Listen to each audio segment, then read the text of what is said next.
Hi everyone, this is Mrs. J, and I'm doing a read aloud of Thunder Rolling in the Mountains by Scott Odell and Elizabeth Hall. We're on chapter 17, page 91. The morning air was cold with a hint of snow. Clouds gathered in the sky. We began to pack our things. Some people sat by their fires. They chewed on buffalo meat from last night's feast. Bending Willow was in the arms of Deer Woman having her morning milk. Children played games beside the stream with their sticks and balls of mud. We were happy in the thought that in 2 suns we would be in safe country. Scouts rode into camp, their braids flying behind them. Buffalo, they shouted, stampeding buffalo. Only one thing would stampede the buffalo, bluecoats. The soldiers were near. I hurried, but my fingers would not obey me. The knots in the rawhide that held the skin shelter remained fast. Do not hurry, said a voice. Looking Glass rode by our shelter. He went from one end of the camp to the other, saying, "Go slow. We have much time." I slowed down, and my fingers began to work again. A short while later, I heard a shriek. It came from young Joseph, who was across the stream. He pointed at a bluff behind us. There, outlined against the morning sky, sat a warrior on a spotted horse. On his head was a war bonnet of eagle feathers. It was a Cheyenne scout who scouted for the Bluecoats. Young Joseph splashed through the icy water. He came out of the stream with his teeth chattering. He had lost his moccasin and wore only a shirt. I wrapped him in a buffalo robe, pushed him into a gulch. The sound of galloping horses grew loud. All of the Bluecoats in the world must have been on the other side of the rise. I looked up to see soldiers riding down upon us. Bluecoats on horses spread out in 2 wide wings that circled the camp. They were led by Cheyenne scouts. People were running in every direction. My father ran toward the herd. "The horses," he said. "Save the horses."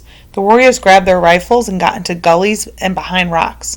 Hoofs, beats, and gunfire made it hard to hear. Through the line of the Bluecoats stampeded our horses, their eyes wild, their manes streaming. My father rode with them. He had no gun or no bow. There were white soldiers on every side of him. I held my breath. With a burst of speed he reached us and jumped down from his horse. Blood coursed down the side of his horse, but it was not the blood of my father. His guardian spirit rode with him. Chief Joseph caught a pony as I raced by. Handling me at the reins, he said, "Flee, daughter, ride to north. Go to Sitting Bull." He ran to help others. I stood with the reins in my hands. Bullets flew around me. I looked for Deer Woman, but she was not there. I looked in the gully. Young Joseph crouched at the bottom. Beside him knelt a woman who was great with child. I motioned for them to climb out. "Here," I said, "ride for Sitting Bull now." Young Joseph pushed the woman onto the horse and climbed up behind her. I slapped the pony and it bolted off. I saw many people grabbing horses and riding away. A woman rode by on a gray horse. A Cheyenne rode up, hoofs pounding, and grabbed her bridle. He fired his pistol. The bullet struck her in the back and she fell to the ground. Caught in a rain of bullets, horses screamed and died. I looked around for another pony, but the horses had gone. I was trapped. I leaped into the gully. Bullets passed over my head. I could not look out. I hoped that Bending Willow and Deer Woman were safe. I heard war cries and gunfire above me. The war whoops of our soldiers mingled with the shouts of white soldiers. Then the fighting moved away. A warrior rolled over the edge into the gully beside me. He landed heavily in the dirt. It was Swan Necklace. Blood covered his left arm. He had a gun in each hand. "Keep them loaded," he said. He tossed me one of the guns and a pouch of bullets. "We have pushed the Bluecoats out of our camp. Now we will fight to the death." All that day we fought pinned in the gully. The Bluecoats fired at us from behind rocks. Some shot from far behind their dead horses. We were too busy to talk, but our eyes spoke for us. When the shadows fell, the firing died away. Now and again a lone rifle barked.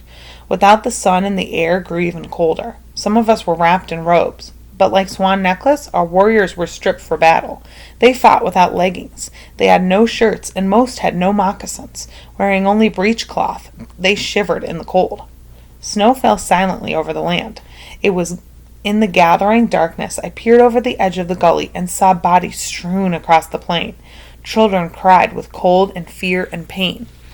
People began to crawl across the ground, keeping flat so the soldiers would not see them.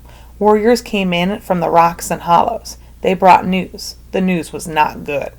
Many were dead. 3 of our dead were women, and the rest were warriors.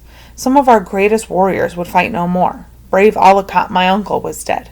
He fought from behind a rock where he had killed many bluecoats, but when he rose to fire his rifle, he was struck in the forehead. Tahulu Sote was dead. His body lay on the field in front of the bluecoats, where we could not retrieve it. Lone Bird was dead. Lean Elk was dead. These last two deaths were bitter, because the bullets that killed them did not come from the bluecoats, but from our own warriors who mistook them for Cheyenne scouts. We buried the dead, those that we could reach. As we did a big hole, we dug shallow graves in the sides of the gullies. There was no time for a proper burial. We shoved them into holes and covered them with earth. We had plenty of buffalo chips, but did not start fires. The light would give the bluecoats an easy target. We shared cold buffalo and cakes of camas fruit. I did not eat, nor did most of the other women.